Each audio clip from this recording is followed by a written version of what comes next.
We're talking about northwestern Tanzania, where this earthquake took place. It was magnitude 5.9. Locally, it occurred in the afternoon on Saturday, and we're getting some of the first visuals in from that area to CNN.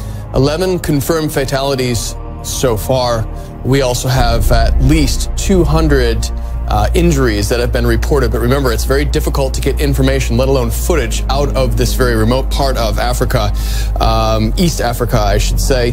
The depth was 10 kilometers, and again, the magnitude was 5.9. It was just on the shores of Lake Victoria. I'll try and break it down for you so you can see exactly what people across this region have had to deal with over the past 12 hours, let alone the aftershocks that will be felt going forward. We had a population of just over 700,000 people that felt strong shaking, but get a load of this, over 400,000 either felt very strong or severe shaking from this magnitude 5.9. That had a lot to do with the very shallow nature of the earthquake.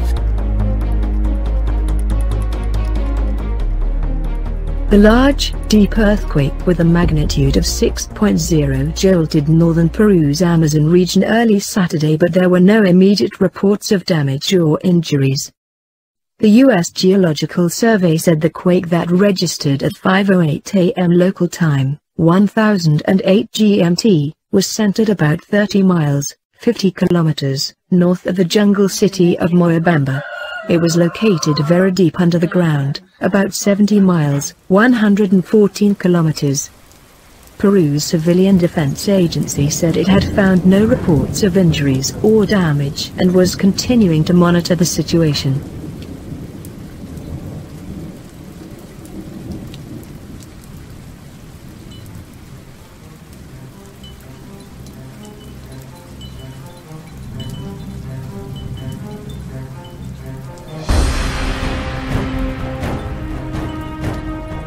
Back here in the heartland, many of you have been telling us on our Facebook page that you felt the 3.5 magnitude earthquake that shook parts of western Tennessee earlier today. The quake happened around 8:45 this morning.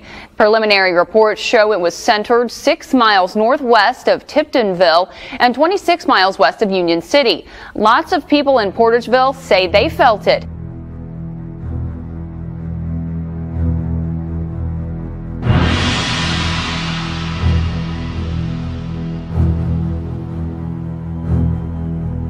Look at these stories. Superbugs are such a big issue. I mean, it is humanity-ending issue, and more we see that superbugs are basically getting out and killing people. And I know people that own emergency centers and hospitals, and Dr. Group called me and said he's been getting a lot of doctors saying this too. So I just did a quick search and looked at some of this stuff. Look at all the news about superbugs that no one's talking about. Researchers find first U.S. bacteria with worrisome superbug genes, and I mean, that's been found before, but antibiotic-resistant E. coli found in a quarter of chicken products sold at major supermarkets. Vice asks, is supermarket chicken going to kill us all? Rare superbug outbreak in Wisconsin is blamed for 18 deaths.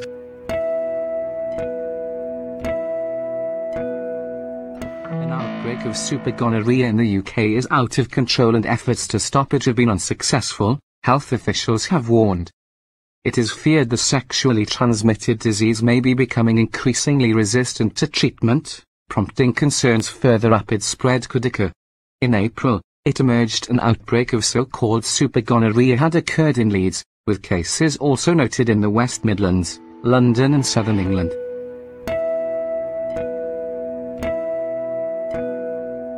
Hello, Micah. Yeah, because of privacy laws, both school and health officials still will not confirm the diagnosis of leprosy at this school, nor will they say which grade or which class. And that left a lot of the parents here flustered tonight after this meeting. A warning, though, before we roll the videotape, a couple of the images you're about to see may be a little shocking. They're not answering any questions. They're just being, it doesn't make, it's not right. A frustrated mom leaves a packed house tonight here at Indian Hills Elementary School in Yoruba Valley. Nearly 400 parents and children were looking for some answers after a letter went home last week warning of 2 possible cases of leprosy at their school. I can have your attention. The school superintendent was hoping to calm fears. I'm hoping that they with more knowledge about Hansen's disease and a much higher comfort level that their kids are safe at school. And he brought the health department with him to familiarize people with facts about leprosy. When people cough, sneeze, and you have close contact with those secretions, you could inhale the secretions. It's not highly contagious to others. It's difficult to transmit. It requires close ongoing contact, and it is treatable with antibiotics. And because of our access to the antibiotics, grotesque images like this from Africa and Asia are just not found in the U.S. But parents here tonight had a lot of questions about those two kids who may have leprosy, or Hansen's disease as it's called. And officials just weren't answering. There's just the moral obligation to ensure we protect people's confidentiality. But do you understand the frustration? I do. When Camille Flores shared this image of her son's hand on Facebook, he was already in recovery from a flesh-eating bacteria. His wound was severe. This happened just from a nick from a helmet from playing football. She says the infection started on the practice field last week at El Diamante High School. Her son is a freshman and didn't think much of the cut. But within an hour, she says he got sick. He started vomiting, and in the morning, his finger was swollen. His finger was 10 times the size of his other fingers. From there, the boy was taken to urgent care, then to the ER, and finally to Valley Children's Hospital, where he was taken into surgery. When the surgeon came in, she could not believe how severe his finger was. It was discolored. He couldn't feel it. The swelling increased, and the antibiotics were just not working. Doctors say it was necrotizing fasciitis caused by a strep A infection, and it could have led to amputation or even death. It's a common type of infection. Susie Scadden is the Director of Health Services at Visalia Unified. She says the district was notified by Flores. Letters were sent home to parents about it, and football gear at all of the high schools were wiped clean on Monday. It's unfortunate that it happened to this child, but we wanted to be sure that what we did also for the safety of all of our athletes, that we took the necessary measures. Well, Kelly, there are confirmed mumps cases in the Rogers and Springdale school districts, according to the Arkansas Department of Health. Today, we learned that 2 students at Rogers New Technology High School have confirmed cases of the mumps. As of Thursday afternoon, we also know there are 8 confirmed cases of mumps and 25 students who have shown symptoms of the mumps in Springdale School District. And according to the Arkansas Department of Health, there are a total of 22 confirmed mumps cases and 54 people with symptoms. Once a school has a student that starts showing any symptoms, any student at that school who has not been immunized must either go home for up to 26 days, that's a time dictated by the Department of Health, or get their vaccination to ensure they do not spread the virus. The State Health Department is investigating what caused 5 people to get Legionnaire's disease in Hopkins. The disease is spread by inhaling the fine spray from water sources containing Legionella bacteria. Legionella bacteria is in natural freshwater environments like lakes and streams. It becomes a problem when it grows and spreads in man-made water systems. Places like air conditioning units made for large buildings, decorative fountains, or even hot tubs that aren't properly drained. I mean, I've never even heard of Legionnaires. That's because most people who come in contact with the bacteria don't get the disease. But those over 50 or with other chronic health problems are at greater risk. And that's concerning. As someone that lives in this area, you want to know what's going on and why people are getting sick. Bono State is currently on the brink of a humanitarian catastrophe. The United Nations says thousands of people are facing starvation, and the situation is only getting worse. The conflict in the region has aggravated the effects of erratic rainfall and other environmental factors that hamper food production. Most of our problems are lack of food and water. If you hear someone has died, it's usually from hunger. If you hear someone is sick, it's hunger. Here we get food in a small bowl once a week. Aid agencies have also reported alarming levels of malnutrition among millions of children in the newly accessible areas in Bono State. This is the first part of the acute phase where we just keep children that come with some what is called severe acute malnutrition with complications. We admit them here.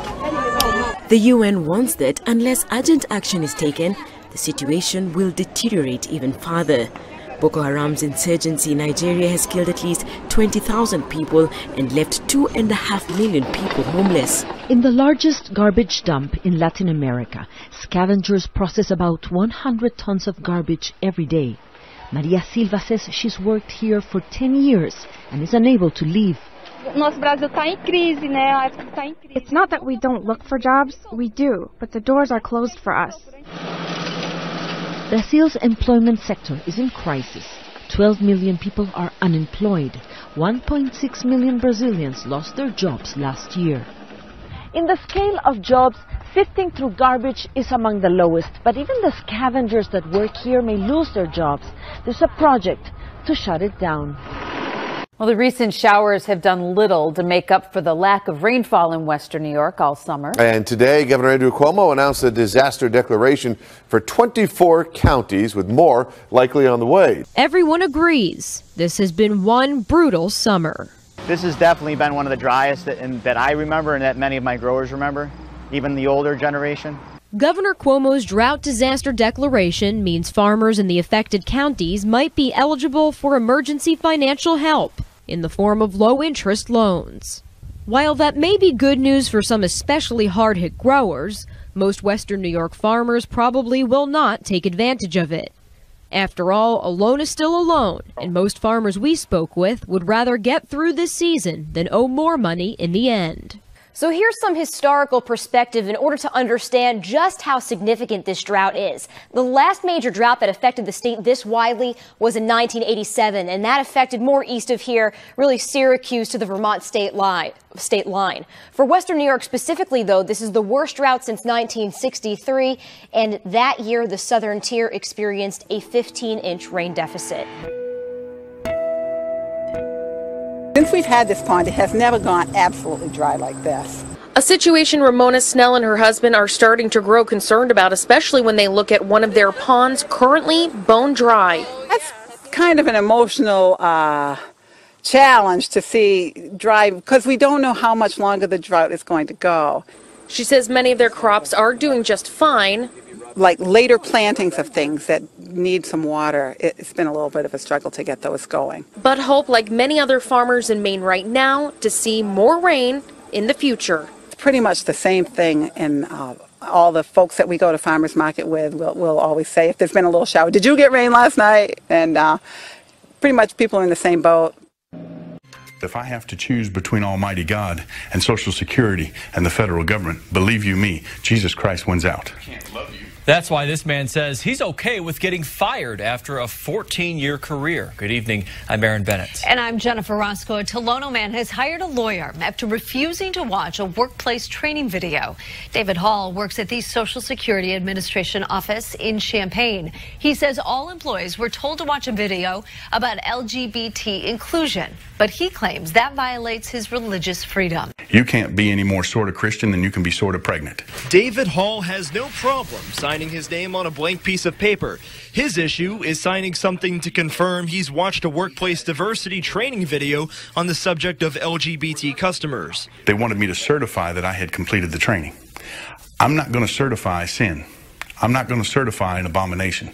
Hall works in this office as an IT guy of sorts, so he doesn't deal directly with Social Security patrons. But after refusing to watch the video, he says he was still reprimanded for insubordination, then suspended for 2 days without pay. He says he requested a religious accommodation, but that was denied. My complaint is more with the fact that it was mandatory. We have never done that for another particular class of people. This is the only group of individuals that we've done it for. We haven't done it for, had mandatory training for veterans, the disabled, blacks, Hispanics, or anything else. Well, my response to him would probably be quite a lengthy lecture on the historical implications of being queer and accessing social services. Stephanie Scora is the president of Champaign County's UP Center, an LGBT social services agency. She says she's surprised a training video is behind this. At first glance, I thought that the man might have been confused and thought that there was depiction of gay activity in the video or something. I would argue that it's not a training video. It's promoting an agenda and a lifestyle that I simply don't agree with. ISIL was forced out of Kayara, but following 2 years of rule, not much was left behind. The town seems almost deserted. with destroyed buildings, burned cars, crumbling satellite dishes on the streets. However, the most disturbing sight, a killed ISIL fighter's skull on a stick in the middle of the road. As Iraqi forces clear the area, they find plenty of ammunition as well. Carefully, all is taken to custody. But the ultimate brutality of ISIL can be seen in their prisons. These red doors open to ISIL prison cells that have no windows. It's not possible for an adult to stand up straight, let alone walk within the cell. Residents of the town say many were taken and never heard of again. If someone says this person is spying, or they say we have received intelligence that you want to flee, and because it's a matter of security, they don't accept any arguments. You don't know where you are going, or whether you'll come back. Your family doesn't know where you are. No one knows where you are. This man tells us he was once a prisoner within these walls. They arrested me and brought me here because I was selling cigarettes. I was lashed 50 times with a stick as punishment. I stayed in this prison for 12 days. Women walking alone were also punished. Those who lived under ISIL rule have many stories to tell of street executions, beatings, and rape, all known to be methods used by ISIL. Although the citizens of Qayyarah are relieved to have been freed from ISIL, the impact of being terrorized will likely last for a while longer. Germany's interior minister has warned of possible terrorist attacks, saying that his country is now home to more than 500 extremists capable of carrying out terrorist attacks. Thomas de Maizière said the terror threat in Germany stems from foreign hit teams as well as homegrown fanatics. Now, he said that police have traced some 360 people for their proximity to potential attackers. The minister added that the country's security agencies are doing everything possible to monitor the threats. He, however, acknowledged difficulty in uncovering, quote, the fanatical lone wolves. One of the U.S. election's controversial symbols is getting an upgrade. Construction crews on the U.S.-Mexico border are taking down the 13-foot-tall chain-link fence here where El Paso, Texas meets Juarez. And in its place, a nearly 20-foot-tall iron fence. One worker says this decision came from north of the border. This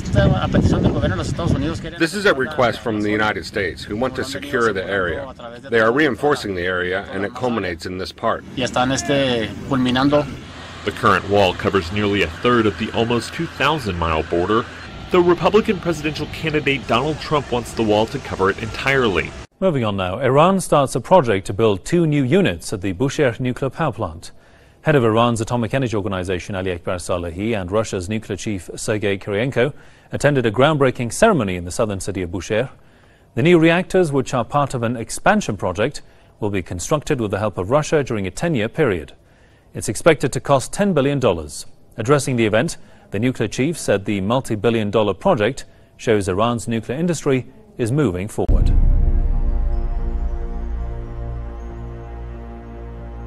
Israeli warplanes have once again hit targets in Syria's Golan Heights. A military spokeswoman said Israeli Air Force pounded positions held by the Syrian army in the region. Airstrikes were reportedly conducted after an errant projectile was fired into Israeli-occupied Golan. The mortar left no damage or injuries as a third such incident this week. Also killed a number of senior Hezbollah commanders in similar attacks in 2015.